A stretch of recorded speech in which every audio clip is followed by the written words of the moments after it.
Good morning à la Idan et sur aujourd'hui le Nishmat, Machlouf Micha ben Masouda, Nachman Yosef ben Nachum, Avram Michael Norba ben Fortune, Mazal Dov ben Yehudit, Yaakov Nissim ben Chana et Rosette Zohara, Bat Sultana, si vous savez que vous dédiez une prochaine étude de Mishnah, contactez les 5 minutes éternelles, nous avions Mesechet Mila, Perikei, Mishnah Dalet.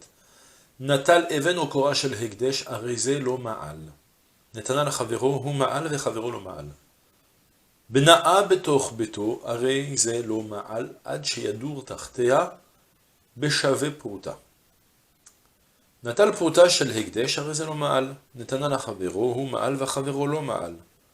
נתנה לבלן, אף על פי שלא רחץ מעל, שהוא אומר לו, הרי מרחץ פתוחה, ייכנס ורחוץ. Mishnah qui s'intéresse à nous définir à partir de quand, précisément, on transgresse l'interdit de Meïla. Meïla, c'est, comme ce qu'on a déjà expliqué plein de fois, faire un sacrilège. Utiliser quelque chose qui est kadosh, donc prédestiné à Hachem à être un korban, ou bien même au Bedek Habayit, à la trésorerie du Bet HaMikdash, et on l'utilise à son propre intérêt, à son profit, donc on transgresse l'interdit de Meïla. À partir de quand, précisément, transgresse-t-on l'interdit de Meïla? C'est le principe de notre Mishnah qui va nous parler de deux cas de figure.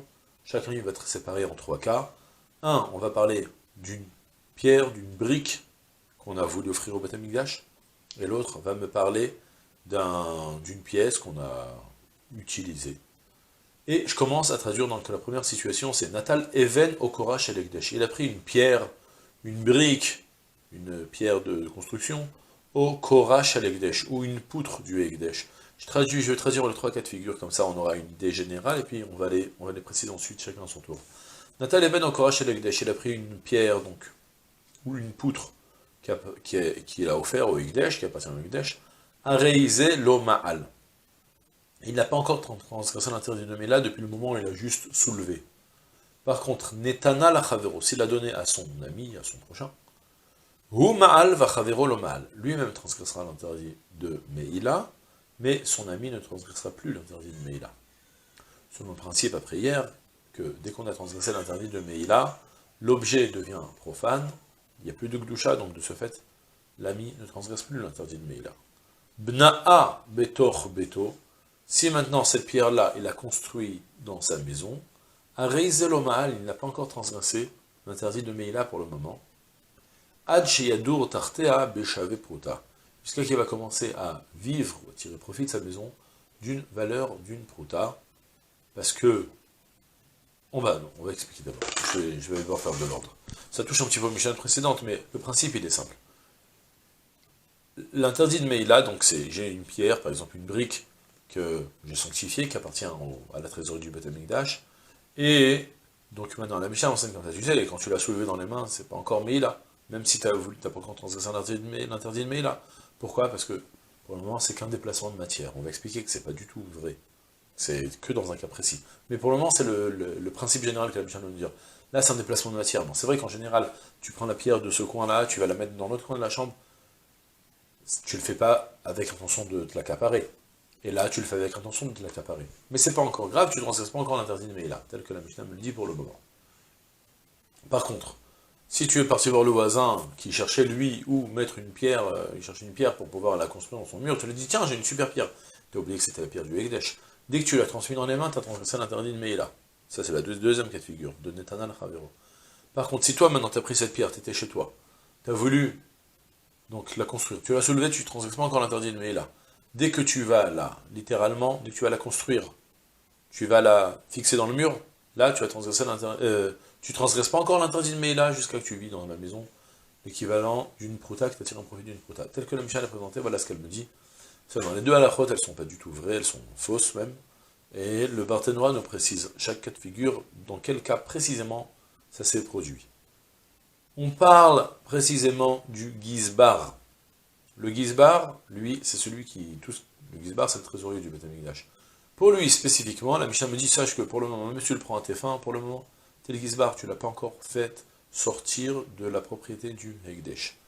Et j'explique un petit peu mieux, c'est le même principe que les lois du vol, quand on vole de quelque chose qui appartient à son prochain. Et voler, c'est pas qu'une intention. c'est un acte concret de s'être accaparé la chose, de l'avoir fait sortir de la propriété du propriétaire précédent pour le faire entrer dans sa propre propriété. Imimatse timatse beyado agneva. Le principe de la meïla, transgresser l'interdit de meïla, c'est aussi c'est fondé sur le même principe de voler ce qui appartient au Ekdesh. Or, voler, si ce livre il vous appartient et je vais le soulever avec l'intention de le prendre, il devient le mien. Selon ce principe, si quelqu'un il a une pierre qu'il a sanctifiée et qu'elle appartient maintenant au Ekdesh, il va aller la prendre, non, pour la prendre pour soi-même, il va transgresser l'interdit de Méla depuis le moment où il la soulève, au même titre que s'il va la donner au voisin, parce que le changement de propriété aussi, c'est aussi ça y est, tu l'as fait sortir, tu l'as arraché de la propriété du Ekdesh pour devenir la propriété d'un être humain. Donc tu as transgressé l'interdit de Méla. Alors de qui on parle dans la Mishnah? On parle spécifiquement du trésorier du Beth Amikdash.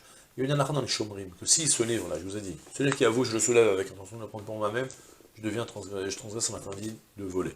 Mais si toutefois, ce livre qui était le vôtre, vous me l'avez confié pour le garder, alors là je suis gardien, lorsque je vais simplement le soulever, je ne suis pas encore un voleur, même si j'ai l'intention de le prendre, jusqu'à que je vais l'utiliser concrètement, et on va s'arrêter là, on ne va pas en presser plus, c'est un peu plus large, mais c'est le principe.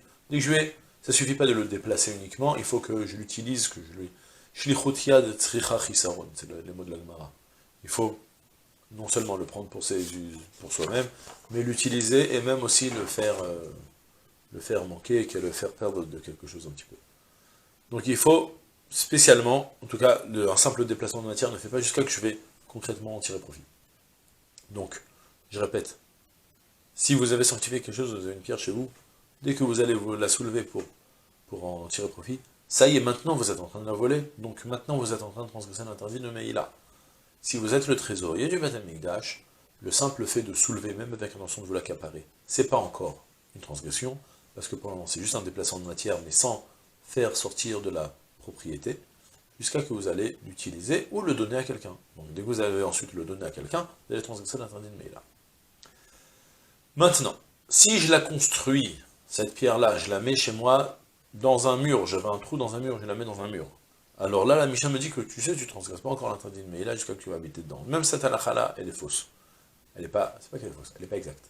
On parle d'un cas très restreint, particulier. On parle d'un cas où tu l'as mis dans un trou sans la fixer au mur. C'est-à-dire, s'il y a réellement un trou dans le mur, vous prenez du ciment et vous mettez cette pierre, vous la placez dans le mur, de manière à ce que maintenant la pierre, on ne peut plus la retirer. Il s'avère que maintenant, votre maison, elle avait un trou, elle coûtait 950 000 shekels. Maintenant, vous avez bouché le trou, elle coûte 1 million de shekels. Donc, cette pierre-là, le simple fait de la construire, ça a apporté une plus-value au bien. Ça a amélioré le bien. Donc, c'est sûr qu'on transgresse déjà l'interdit de Mila depuis le moment où on va construire la pierre. Alors, de quoi la Mishnah nous parle? On parle qu'il y avait un trou, et que vous avez bouché le trou sans fixer la pierre. Vous pouvez encore la retirer. De ce fait, on ne transgresse pas l'interdit de Mila depuis le moment où on la met dans le mur, jusqu'à que vous allez tirer profit d'elle d'une prouta. Étant donné que c'est pas quelque chose, c'est pas un, comment on avait dit les mots là, j'avais noté les mots-clés, c'est un bien inusable, c'est pas dégradable, ça se dégrade pas, ça s'abîme pas, une pierre qu'on utilise dans un mur, ouais, on se met pas à refaire les maisons tous les 30 ans parce que les murs ils ont fondu, c'est pas du sucre, c'est la pierre, ça bouge pas. Donc, selon ce principe, puisque c'est un objet, ouais, par rapport à la Mishnah bête, puisque c'est un objet qui ne s'use pas, il n'y a pas d'usure, il n'y a pas d'érosion, tellement, eh bien, dans ce cas-là, on transgresse l'interdit de Mélade et qu'on va tirer profit. Donc, vous avez maintenant bouché le trou sans fixer la pierre. Dès que vous allez en tirer profit d'une prouta, c'est-à-dire, concrètement, c'est l'exemple qui rapporte le Barthénora, vous avez des fruits à la maison et il pleut dehors. Et si l'eau, elle va rentrer, ça va vous faire tourner les fruits, ça va les faire pourrir. Il y a de l'eau qui va partir en dessous, puis après ça va les abîmer. Dès que vous allez tirer un profit d'une valeur d'une prouta que maintenant, c'est sûr que vous avez réussi à sauver, à empêcher des dégâts des fruits d'une valeur d'une prouta, eh bien vous avez transgressé l'interdit de Meïla. Mais tant que vous l'avez juste mise dans le mur, puisqu'elle n'est pas fixée, il n'y a pas d'interdit de Meïla. Même principe maintenant dans une deuxième situation. Même idée, avec une confusion, c'est le même principe. De nouveau, Natal Pruta Shel Hekdesh, il a pris une pièce qui appartient au Hekdesh, Arizal Mal, il a prise pour aller la dépenser, il n'a pas encore transgressé l'interdit. Même principe, on parle toujours du gizbar, du trésorier. Parce que si c'est moi qui vais prendre la pièce, je ne suis pas gardien. Si je ne suis pas gardien, dès que je vais prendre la pièce pour moi, ça y est, je l'ai, comment dire, je l'ai extraproprié. Oh, il y a un mot, j'ai retiré la propriété du Ekdesh, d'accord, je l'ai utilisé.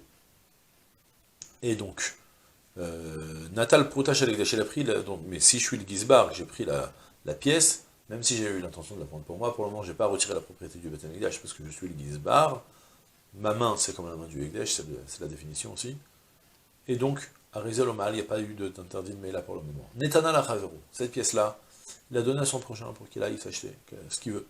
Il en a fait cadeau.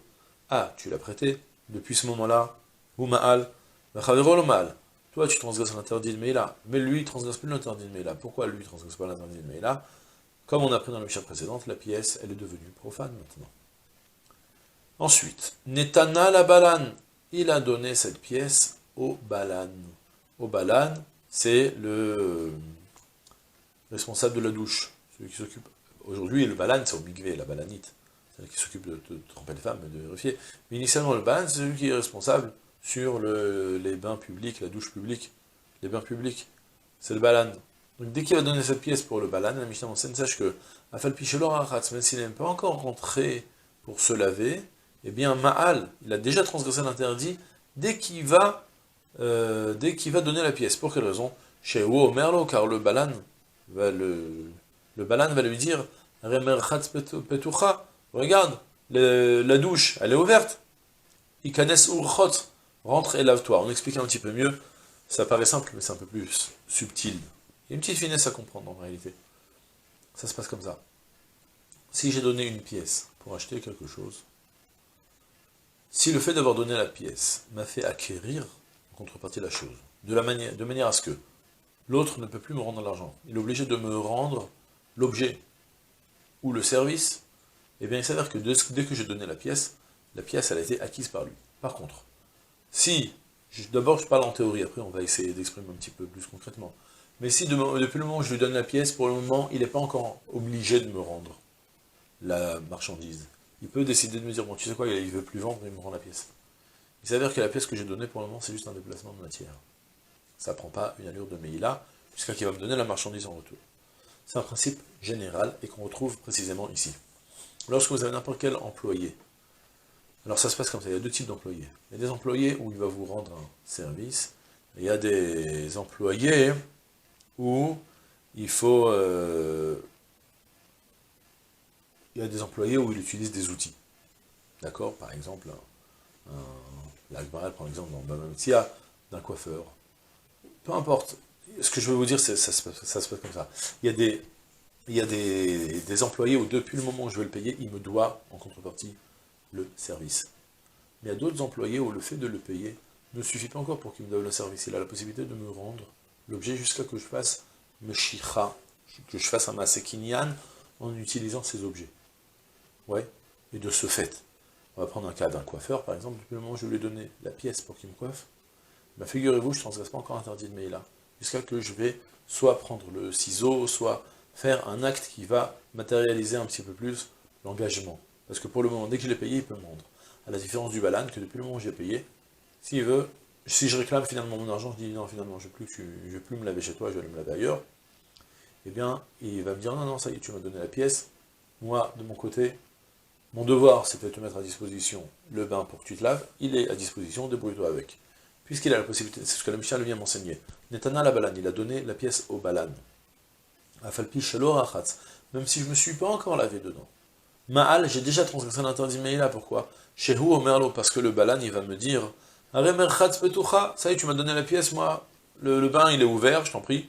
Ikanes Ulchotz, viens, rentre et lave-toi si tu veux. La disposition, j'ai plus d'obligation t'es plus en droit de me réclamer ton argent. Maintenant, tu m'as payé pour la prestation de service, elle est là, le service il est là, je t'en prie, sers-toi. De ce fait, donc il y aura déjà eu l'interdit de Meïla, d'accord? Ce que je vous ai expliqué, ça se trouve dans le Barthénora, dans le Yom Tov plutôt, et c'est tout pour aujourd'hui, je vous souhaite une journée pleine d'Atzlach HaKol Tov, c'est là.